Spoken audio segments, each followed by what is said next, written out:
And that. There we go. Is it live? Yeah. Okay. Good morning. We wait on Good everyone. morning. See if anybody, what time is it? 8 o'clock. It is 8 o'clock. Good morning. I'm not going to say Vietnam. I know. That's what I do with the kids. Ninjago. That's what I want to say. Good morning, Ninjago. All right. Nobody's everybody. here. Where is everybody? Everybody has more important things to do. Everybody's sleeping in this We morning. have more important things to do as well. But It's almost Jaden's birthday, so we have to get dollar up for his birthday. yeah, some Oh, of the there's time. one. All right. Okay. All right, guys. Look, we give you off the cuff things. Rachel and I come together. We have conversations, and so what we do is just include you in our conversations because most of the time our conversations center around whenever we're given information or we see things or we read news. We acknowledge that maybe there are areas where we have fallen short of really interpreting things correctly through a Christian or a biblical worldview. And so we like to open that up and to see what are you guys thinking about this, and Good to morning, maybe Samantha. have a good conversation, a good dialogue. And so we don't expect to have a very full dialogue. This isn't a very good platform for that, but it does sow the seed so that whenever we do, or whenever you swing by, or we see one another, then we can really pick up and get into some rich discourse. And we should be about that. So today, what have you called this morning, Rachel? I think getting your house in order, preparing for what's to come. Yeah, so that could mean a lot of things. And I actually recently shared a link that we'll probably post to the comments. I'll post to the comments this link.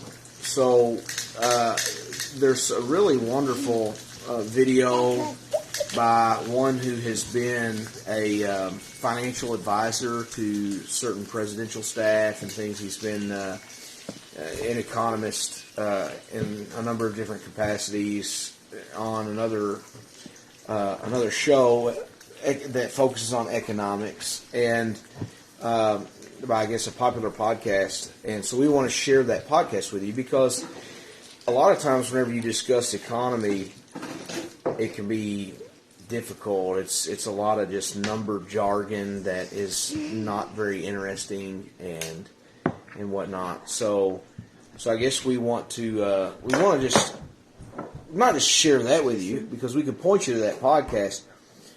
But our concern is, how do we as Christians, like we're real people. We got families, farms, and jobs, and kids, and things. So what are we going to do about that? And so I don't know. How would you kick us off, Rachel? I don't know. I think there's a lot of different things that are going on. And I just want to emphasize what we're going to be discussing is, within the 2030s. I'm not talking in the next 2 years. I'm not talking within the year. But looking out, projections for, economically speaking, in 2030s. So I would say we'll see it's unfolding. It's unfolding. We'll see these things, part of these things, in the next year or two, and in the next 5, and in the next 7, and the next 10. So we've actually talked about money, I think, in one of our earlier ones, about just economic stability. Today would be something you might call macroeconomics or something. So you've got micro, which is honing in on the small particulars, and then a macro. So what does that look like over the course of a period of time? And so that's kind of what I think is being addressed. And so basically, this could be considered a follow-up to that, but I'm not going to try to rehash everything that maybe was said in another podcast that we hope to share with you. But we want to emphasize that you all do need to listen to this podcast. I think it's very important, and you'll understand better what we're discussing and why we're discussing it. Yeah. So a lot's going on, but let's just set aside a lot of the particulars. A lot with money and currencies. Let it suffice to say that there is an ebb and a flow to inflation and deflation. All of us, man, are making decisions because of inflation. A lot of us are adding to our farms things that we didn't think we were going to get into because we realize we're going to need that produce. We're going to need a little bit more in our garden, or we're going to need to better equip ourselves with our meat budget, how much food that we eat. So we're making changes to our farms, to our households. Our grocery budgets are changing. Hopefully, and when I say they're changing, I hope your grocery budget's actually going down. That as you prepare and you equip and you make the investments where they're needed, that you're finding you're buying less. Now your dollar amount is still high, but you'll find you got less in the cart. I see that as a good thing if you're providing. So we're frying bacon at the same time. So I wish that you could enjoy that savory smell. But we're multitasking. So don't think that we're being unproductive, spending all our time on you guys as much as you all But are. why are we talking about this? What was projected for 2030 that we listened to last night? So let's get to the nitty and gritty because we don't want a super long video. People hear words like recession. Guys, we're already in that. We're under hyperinflation. We're already there. People talk about depression. What does that look like? Well, when the government goes bankrupt, and what does that look like? They think of the stories they heard from their grandparents in the 30s. What appears to be on the horizon is collapse. That is whenever the financial system is not able to reset. And sometimes people hear that word reset and they think, we start over. We start over. Say, we're going to reestablish the American dollar. Things are going to be different. It's going to be hard, but listen, you'll make it. And there will be those efforts to do that. But when you hear that, and like these people out there who talk about Great Reset, which I think is terminology that now is kind of in the open forum, yeah, that doesn't mean what a lot of people think it means. Right. That means that government subsidies are out the window. Welfare. Yeah, so a lot of Medicaid. people think about that. Welfare and Medicaid. They say, oh man, that's terrible for them people. The church can step it up.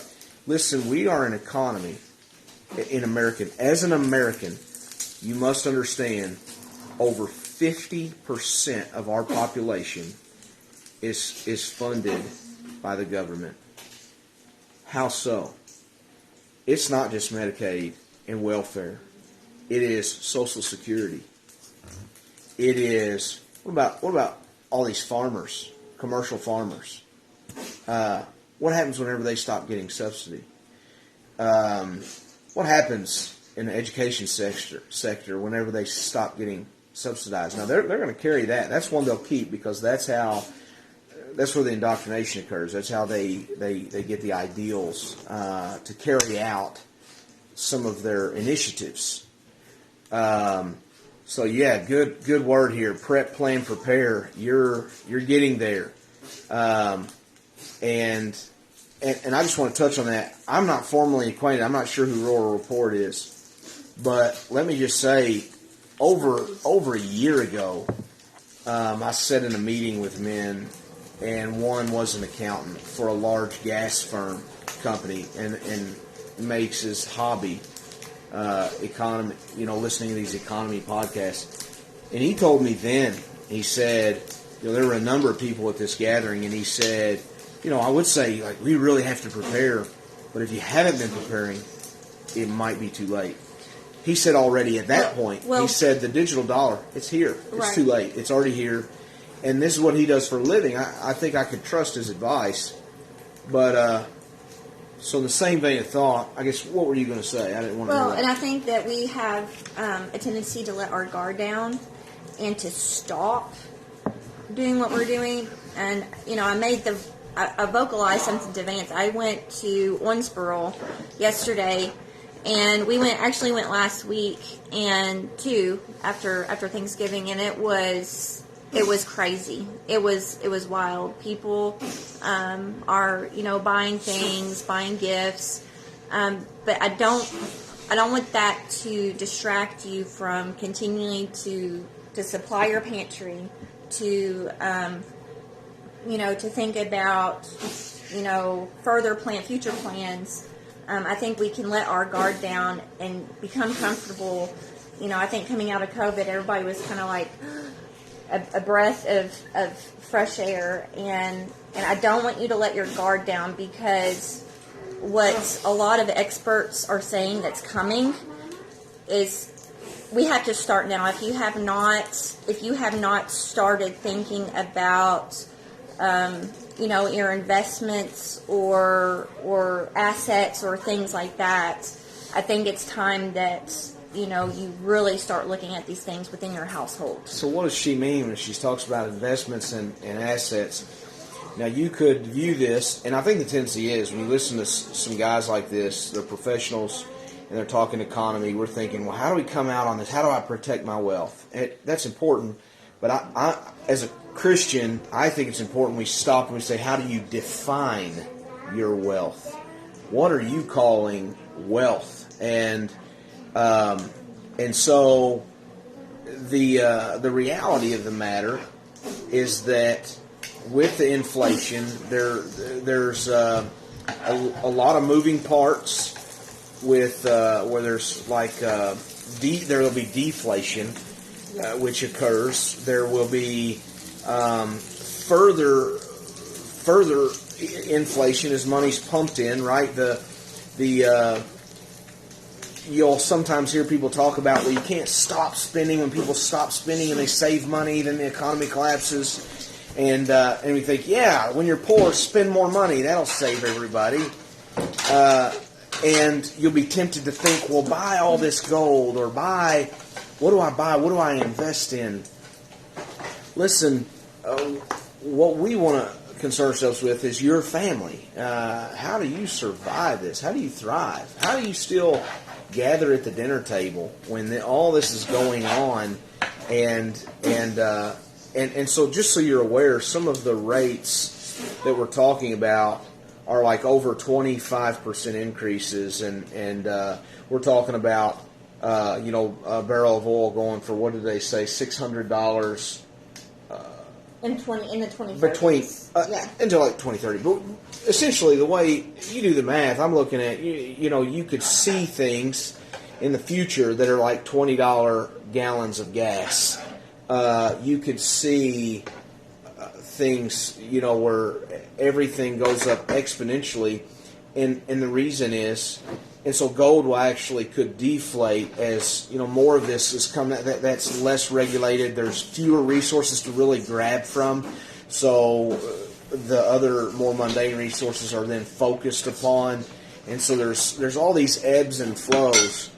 But those agricultural commodities are going to become more and more important. The difference about the agricultural commodities is that, you can eat them, right?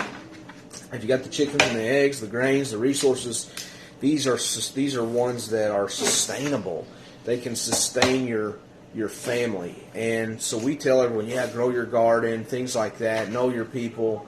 But there's reasoning behind that, because, listen, there's people in my family who will be reliant upon Social Security, or are already. There are people who work. Hey, listen, one I didn't mention, pensions. Yeah, pensions. Are going to be affected. Listen, they're backed by all of this. Whenever you talk about some of this economic downturn, it's your pension. So if you've got a pension, maybe you say, man, I've worked. Government can take their money. I know what situation it's in. I've heard it for years. Yeah, well, your pension. Any of that money that's not accessible is tied up, man.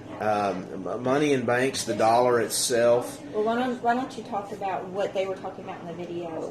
Why is this important? What is coming in 2030? Yeah. So what's coming in 2030? What do you mean? Just talking about the? Well, it's not just here in the United States. Well, finish up your eggs. Well, I am. I'm right here. But Let's see if we can Don't turn it around. see. Here's Rachel. But She is at work. it's not just like a collapse in the United States. It's a global collapse. Right. She'll be back in a moment. She literally, what was it you said, that you were understaffed or something at Yeah, the I'm moment? understaffed. Yeah. Well, it is this global collapse. You don't get to escape this. There are people who are looking at this from a business perspective. They're saying, "Oh man, do I need to invest internationally? Do I need to jump ship? Do I need to leave my country and go to another country and utilize, my dollar and let inflation work for me and things like that?" Listen, what the Word teaches us is that the increase comes from the Lord. That He's the provider of every good gift and of food, raiment, and clothing, and so we need to seek faithfulness. It's our view that there's a number of things that the Lord calls us to that's just become that's just by design. It's just by design. We tell our kids a lot of times when they get in trouble with something, it's largely because whatever they're doing on the furniture or whatever they're doing with this tool or that crayon, it's not meeting its design. So design, to hinder design is a fatal flaw, and it's sin for the Christian, right? This is the issue with the transgender and debates and all that jazz. Is it doesn't meet the design, our design as humans in the image of God. So you need to understand that there isn't escaping it. There's nothing else. But there is fortifying. There is realizing you have to wake up. And so I'm not going to give you advice on what can you do to leverage your finances. But there is a time to save, to protect your money. You can understand where the money goes up. The good thing is if you've got those fixed mortgages on fixed interest rates and a stable mortgage amount, then that's not going to go up. It's not dire in the sense that you have to worry about something happening. But you have to realize whenever the Fed raises its rates to 20%, then that will be catastrophic for a lot of banks. It will change some of the things. So I would say pay your debts, pay all your debts. Look at how much of your money can be liquidated or can be accessible. This is not advice. It's not advice. These are questions. I'm giving questions. You might ask, or some things we're asking is, what do we have that is a liquidatable, I guess, asset, a tangible asset, and what is that is a resource? It could be, equipment, commodities, anything, because you will need money, and the inflation's coming. You're going to need something that is of tradable value, and so we encourage that. It's not get rid of your money, but you have to understand if you take your money and you get rid of all of your money and you invest it in gold or something else so that you can turn around and trade at a higher dollar amount when the dollar has so decreased, so that you can sort of secure yourself in inflation, whenever instead you could have taken that money and invested in the resource now where you could build it into a flourishing farm or homestead. You've lost money. You've lost money because you won't be able to do this in the future. If you're not starting, if you haven't already started, you won't be able to. And that's the scary thing, is I'm not sure how clear, what more we can say. Well, I think a lot of people call it fear-mongering. And I just want to be clear, what the news was doing for the past 3 years, that was fear-mongering. What we're trying to say is that hard times are coming, and it's best to get prepared mentally not just physically and everything else, but you need to prepare yourself mentally and emotionally, spiritually. Guys, look, if you find that there's a place in rebellion, this is 3 fingers pointing back at me. Correct your prayer life. Repent of sin, confess to one another, make your home a place of grace where you can hear one another's sin and beckon them to forgiveness and grace at the throne of Jesus Christ. Because, listen, that is the correct response in Israel's history. For one, God has been incredibly gracious in always giving us that means of survival. He's always been gracious and many times giving clear thinkers or even prophets the word to prepare for the 7 years. And I think we've got that. We've got all the warnings that any cognitive human should be open to. Not only this, but then when the hard times come, to submit to the discipline of the Lord. Sometimes the right response is to mourn with our I don't know to call them brothers or our statesmen or our colleagues, to mourn with them, cover ourselves in sackcloth and ashes, so to speak, in order to say, what was this? We can't endure this for eternity. Let us now turn to the Lord in the now. Well, I think, like you were saying last night, we have to allow ourselves to put our faith in God. We can't always prepare for every little thing, and I think you can wear yourself out trying to physically prepare and do everything in your power to make sure your family's okay. But at the end of the day, you ultimately have to put your faith in God. Because, right. Well, we have been told, right, that to say we're preparing, to say, what will we do for water? What will we do? Because honestly, electricity, I don't think it's sustainable. I've had this talk. A lot of people are interested in solar panels. Go for it, man. Do your research. Maybe you disagree with me. I don't think it's a sustainable fuel. However, as you're thinking about these things, meat source, well, why do you raise your own rabbits and stuff? People tell me, like, man, you're off grid. I'm nowhere off grid, close to off grid. We're grid tied, and so whatever. But we've been told, well, you don't have faith that God will sustain you. You just think it's going to be so terrible. Listen, that's nowhere in Scripture. Faith is setting your hand to the plow and not looking back. Faith produces the work. It is. There is no exception. So faith is holding the sword in the one hand and the trowel in the other. That is the picture of faith that we have. To not work is to not have faith. So understand that. Listen, put your hand to the plow. The time is long overdue. Understand a couple of things that I've said before. I don't know if I've said them on here or not. The further removed you get from anything, you always necessarily suffer loss. We've got bacon and eggs on the table this morning, and if someone else cooks that bacon and eggs for us, I suffer loss. I'm not going to have it at the cost. If I make my bacon and eggs for pennies on the dollar, I'm going to spend $12 getting the same meal. Well, this morning I would have spent $40 on what my family has been fed on for probably $5 this morning. So I would suffer loss.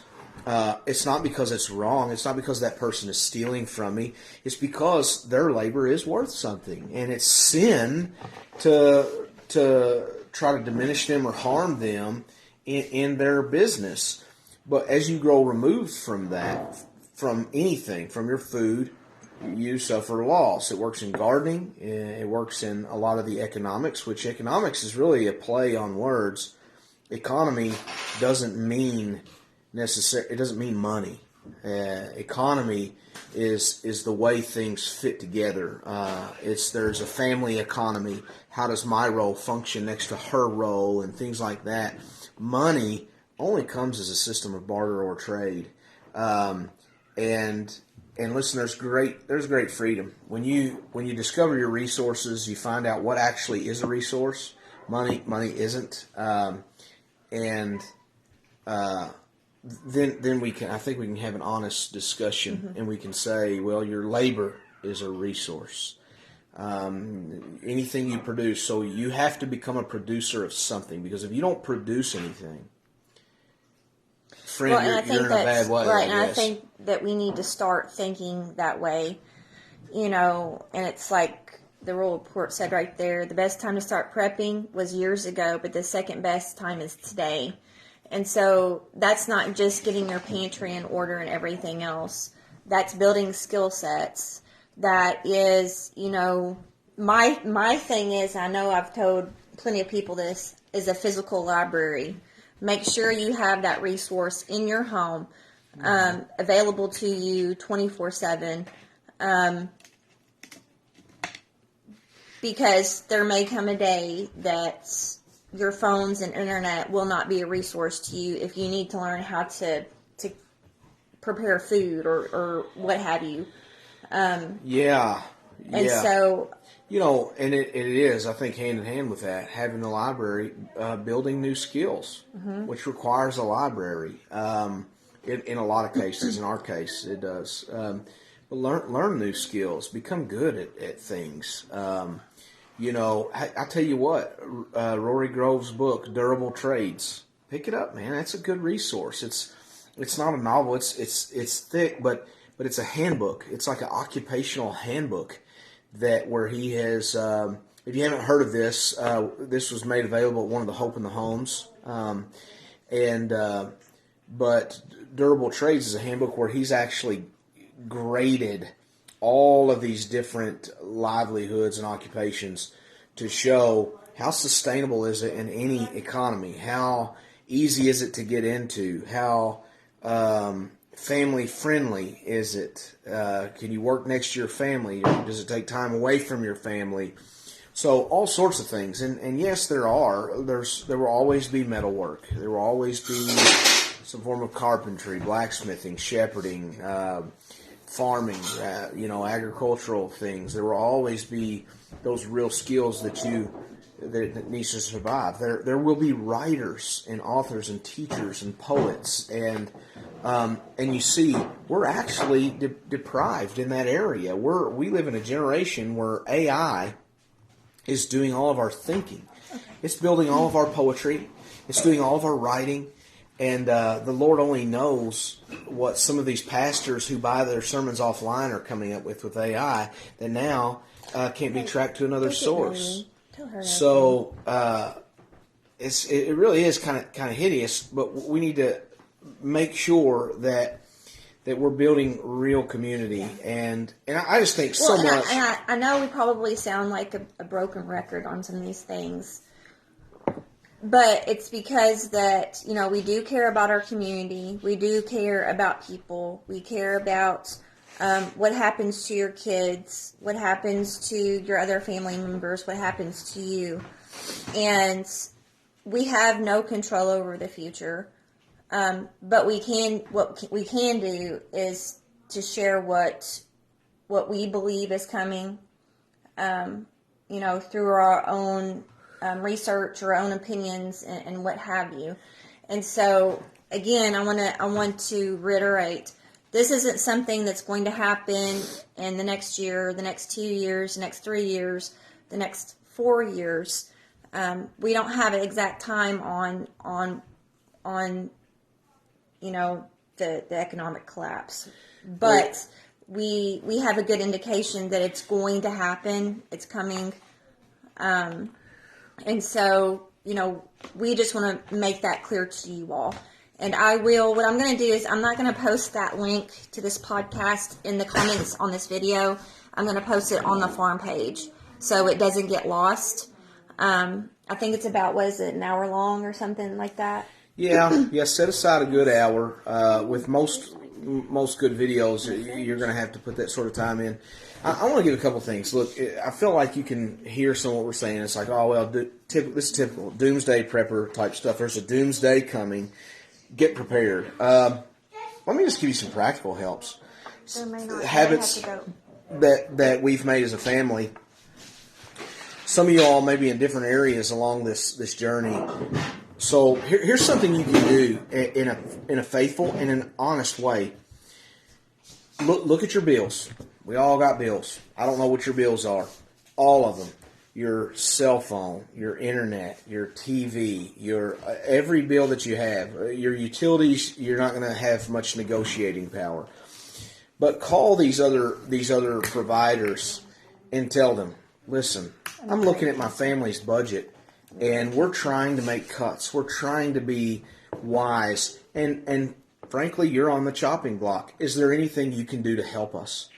And more times, and I've literally, in the past, I had called these providers and said, listen, my service is great. Everything is wonderful. You have been perfectly nice to me on the phone. This is just a concern with my family budget. And they have always honored my request. They've always gotten me deals and breaks and things like that. And so I was very thankful. Once you get in the pattern of doing that, then you can begin asking yourself in a real way, how much of this is a resource or is helpful to us? Is my TV service helpful? Is it smart for me to pay $100? I don't even know what a TV service costs now, but I hear $150, $200 for some of these packages. Is that smart? I can view almost anything I want online. I can purchase the DVDs and things like that. I can buy, educational videos and watch documentaries for free. So then think of that and then start eliminating those bills. That's the easy part. You can do all of that, and then you begin to see, well, wait a minute, some of my interests aren't helpful. I may have too much. We have interests. We are, we enjoy a little bit of music, playing some music. We enjoy some martial arts. We do things, and we have to have these conversations regularly to say, listen, what are we investing? How much of our money? How much of our time? So, by God's grace, we're not investing much of any money, but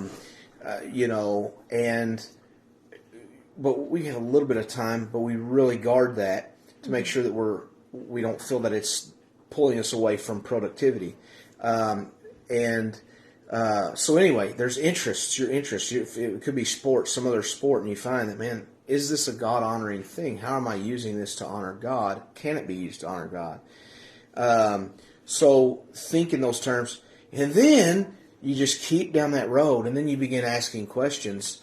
For me, it was like, my goodness, what did the world do before we had to have health insurance and car insurance and life insurance and all of these different things? What did the world do before Social Security and pensions and all of these things? And you see, man, I have such a vast percentage of our funds, of our wealth, of our time is spent in developing a security that we're coming to learn is not very secure. So those are all just questions I've asked. I'm not telling you what to do or anything else. I'm telling you, be comfortable asking questions. Well, but there's a lot of footwork that comes with, yes. I think it's easy to check a box, but there's a lot of footwork, and I don't think people realize that they can do those, there's other options, or that they can dive into some of these other resources and figure out what may benefit their family better. There is, so we've done a little bit. We've asked some of these questions of ourselves, and we're always making changes. And some of these aren't ones that I would be comfortable endorsing or putting out there to you. Yeah, we're not giving at the same time advice on certain things. If you're in that journey, you should feel welcome to private message us and to say, I'm asking these questions in my home. I understand, have you asked these questions? how have you answered them? And I'll tell you how we've thought about it, and I'll tell you honestly what we've done about it. There's no shame in it, but in some of the direction that we're moving. But Go get dressed. But anyhow, we just want you asking those questions because it's going to become increasingly important. And frankly, Good morning, Chelsea. Man, you can plant seeds all you want, but look, it's cold. Those seeds ain't coming up. Mm-hmm. So right now, it's important to understand what they have called this is if you choose to follow up, watch this video, is the sunset years of an empire. Yeah. That is, if you're one who likes history, every empire has its sunset years. And we are likely in our sunset years of an empire. And that's not daunting. It's saying, look, like we still exist, the country is still here, things go on, but not the same. And so just let's be careful, and think about that. Yeah, Rome, right, studying Rome for school. It is. And frankly, you don't have to study Rome. You can study, Well, there's a study pattern India. in history. You can study China. You can study, the pagan tribes. You can study all of these cultures. So you got this. It is as if history repeats itself, and because it's true of all these empires, of these dynasties, things like that. And so, but understand, and it will be helpful. I really would encourage you to watch this brief little, or this hour-long podcast that we'll share with you.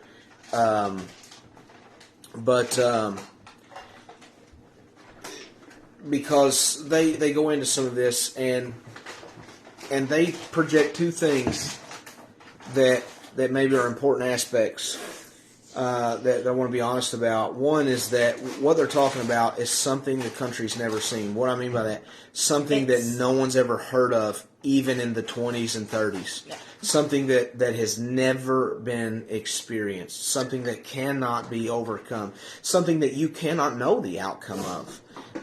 It would be impossible to say that, but that's what we're talking about, is something so catastrophic that's worse than those days. The second thing I would say is that there is an element of, so I don't know, we're hearing something else. Sorry, I was distracted. But we're hearing another thing to where what we're seeing it's not accidental. And the reason you can say that these things don't happen, how can you know the future? Well, it's because I don't know the future, and I'm not saying this, but you see a pattern, and because there are people who act to protect their investments, to protect their interests and agendas and whatever else. So that's what we're saying, is that this leading economist really stresses the fact that there are bad actors. That's why it's so important. We're not saying grow a garden, you'll be okay, or grow a garden and that makes you Christian, or homeschool your children, that makes you Christian. That's not what we're saying. We're saying the Christian response is to be good stewards, is to be a collective, a family unit that cares for one another and raises your children in the love and admonition of the Lord, to be productive with your hands and thankful with your heart. We're saying that the Christian response... But even look at the early church. They took care of each other. That's right. And there were times of destitution and famine when they were not destitute and hungry, because they were taking care of each other. Absolutely. So we're just saying, put your hand to the plow, be making these preparations, but be prepared spiritually as well. There are bad actors. There are powers and principalities. There are kings of men, and there are horns that rise up, and nations that are made to rise and to fall, and there are all of these things that the Lord brings about in His providence and He prospers His church. So you must be in His Word, in prayer, as a family, and I hope... Well, and like Chelsea said, in making sure their loved ones were taken care of if anything happened. We have gotten so far away from that. And I want to make it a point to say, what I've done thus far and what I'm doing with our little homestead here, it's not just to benefit my immediate family. It's not just to benefit my husband or my kids. It's the fact that I know that I have family that may need it as well. I may have church family that may need it as well. And, I'm very thankful for the church family I have, because you know what a lot of us are doing? The exact same thing that I'm doing. They see what's coming. They know the seasons. And so I'm very thankful for them. But we're doing what we're doing, again, not to hoard, not to be selfish, but we're doing it because of love. Yeah, well, just to consider the ant, to not play the way of the sluggard, if we're playing off Scripture. The mug I happen to be drinking from is just an old veteran mug. You can see it's got a few chips with a ship on it, which is really cool. It's a gift. I believe, Rachel, I think you got this for me years ago. Rebecca got it for you. Oh, Rebecca did. Well, thank you, Rebecca, if you ever come across this video. I do remember that, but I used to work on a shipyard. But it happens to have Isaiah 32:8 printed, which you won't be able to read. But it says, "The noble man devises noble plans, and by noble plans he stands." You might also think of the proverb that says that a man plans his way, but the Lord directs his steps. Mm-hmm. Listen, that's what we're talking about. We're talking about planning. What man doesn't plan the future that makes the way for his son's success? What company does not make plans that ensures gain? We understand our plans are like a fart in the wind. They come and they go, and they're not always useful. Sorry, I don't know. I didn't realize I would catch her off guard. But our plans are worthless a lot of times, right? But we still make them because we are called as humans to seek things out, to seize the day and have dominion and to be productive and to glorify God, to do all things unto the Lord, not to sit on your rump, not to stay in your prayer corner, but to pray always without ceasing, to do all things as unto the glory of the Lord, and to really come out with a vigorous and a hopeful imagination of all that is good. And so we can do that. That's what we want you to do. And we realize... And we're here to encourage you. We're not here just to say, doom and gloom or what have you, but... We're in a season where people need to be encouraged, and I feel that in my soul that there are a lot of people who are downtrodden and just they are tossed to and fro easily, I believe. So wintertime is a time where it's a time for work. If you're a homesteader, man, that's when the garden's down, things like that. So now it is a time of preparation, is what I'm getting at. And so it's a time for planning. It's a time for planning next year's garden, planning the improvements to your situation.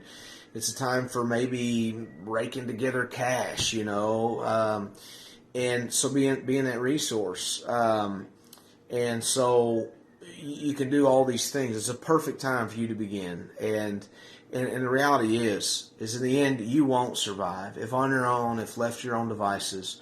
But the Lord has made a way. He's made a people who weren't a people. But we've seen that it's not good for man to be alone. And so He's drawn us together so that we can do that. We always say, know who your people are, because all of you guys aren't our people. I mean, you are in heart, but we need real, tangible relationships. We got to touch and feel one another, hear one another, and be together. And so we look forward to meeting with some of you that are very much our people, that we gather with regularly, and we encourage others to do the same and really have these conversations within your church context, which means gathering.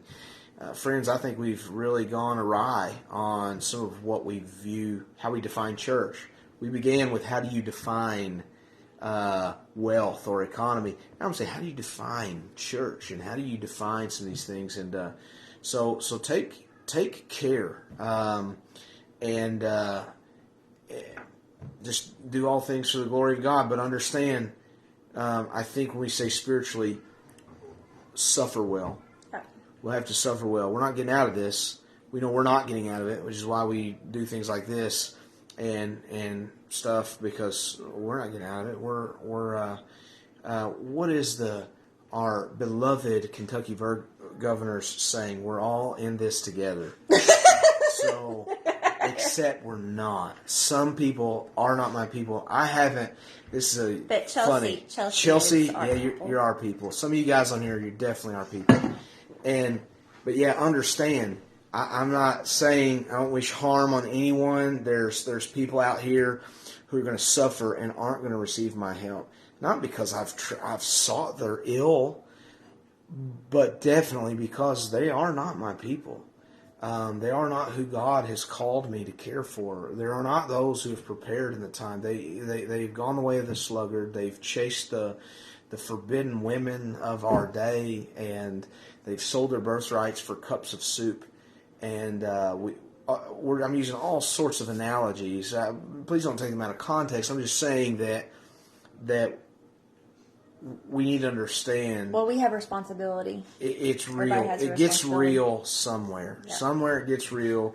Our faith is put into action, and somewhere along the way, God is free to test it. And so that is a good thing. It's a good thing that our faith would be tested as refined by fire, which is. And we will go through trial and tribulation. Don't and be found more pure than gold. Don't be deceived into thinking that you're going to be exempt from trial and tribulation. So, anyway, you have anything else you want to say? Yeah, I think that's good. I think we need less of the Left Behind series and more of Little House on the Prairie. Amen. Right? Yep. So, all right. Good morning. We got things to do, so thanks for tuning in. And I will post that link directly to the farm page so you all can listen. Okay? So we can be soft banned. Soft banned? Yeah, I already am. All right. See you guys later. See ya.